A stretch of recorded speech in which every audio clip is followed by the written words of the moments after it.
I was halfway through unpacking when the pounding started.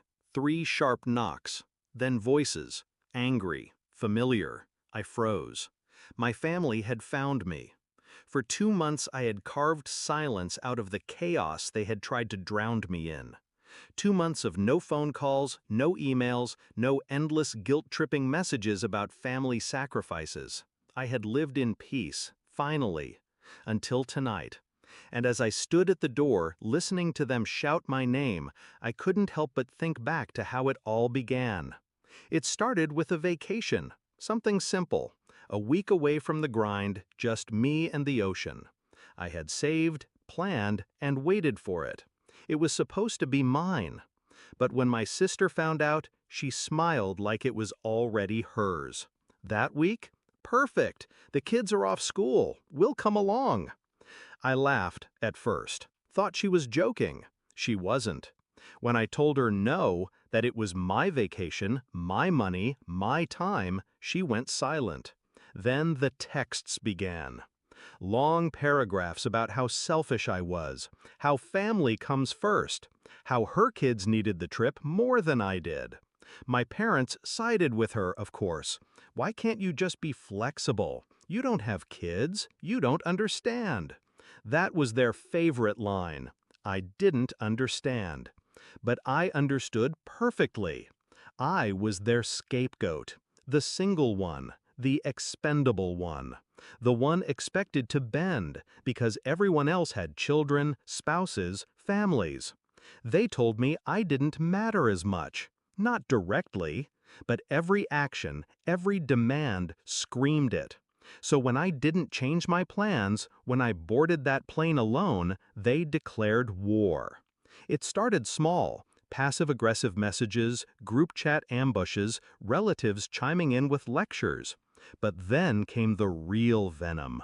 You'll die alone. No one wants you around anyway. All you care about is yourself. Their words were sharp, but I didn't flinch. I didn't fight. I just disappeared. I cut the calls, muted the chats, changed my locks, and I stayed silent. That was my first move, silence. It drove them insane. So now, standing in front of my door, listening to my sister's voice rising above the others, I knew the moment had come. I opened it. There they were. My parents, my sister, her husband, the kids clinging to her legs. Their faces twisted with anger and entitlement. 2 months, my mother hissed. 2 months of ignoring us. Who do you think you are? I didn't answer. I let them inside. My silence unnerved them more than shouting ever could. They sat down in my living room like it still belonged to them, like I hadn't rebuilt my life brick by brick to shut them out. My sister started in immediately. You humiliated us. You abandoned your family. You think you're better than us, planning vacations while I'm raising kids? You should be helping me, not running away. I let her words hang in the air. Then I smiled. Calm, deliberate. Funny. I thought family didn't abandon each other. But when I said no, you all abandoned me. They shifted uncomfortably. My father slammed his fist on the table. We're your family. You owe us. That was the moment I had waited for. See, while they were busy spewing poison, I had been busy too. Quietly, patiently, strategically. Every time they insulted me in writing, I saved it. Screenshots, emails, voice messages, a perfect archive of their abuse. Every time they slandered me to relatives, I wrote down names, dates, what was said. And when I vanished, I didn't just cut them off. I went to work. A lawyer, a therapist, documentation. I wasn't planning just to walk away. I was planning to burn the bridge behind me so they could never follow. So tonight, when they barged into my house demanding answers, I gave them one. I pulled out a folder, thick, heavy, filled with evidence. This, I said calmly, is every word you've used against me. Every threat, every insult, every attempt to shame me into submission. They stared at me like I had pulled out a weapon. In a way, I had.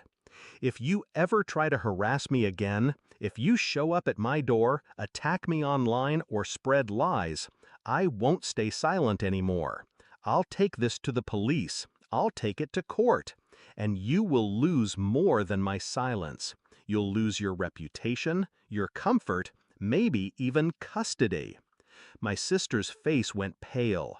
She knew the messages she had sent me. She knew exactly what was in that folder. My mother dropped her gaze. My father muttered something under his breath, but his voice shook.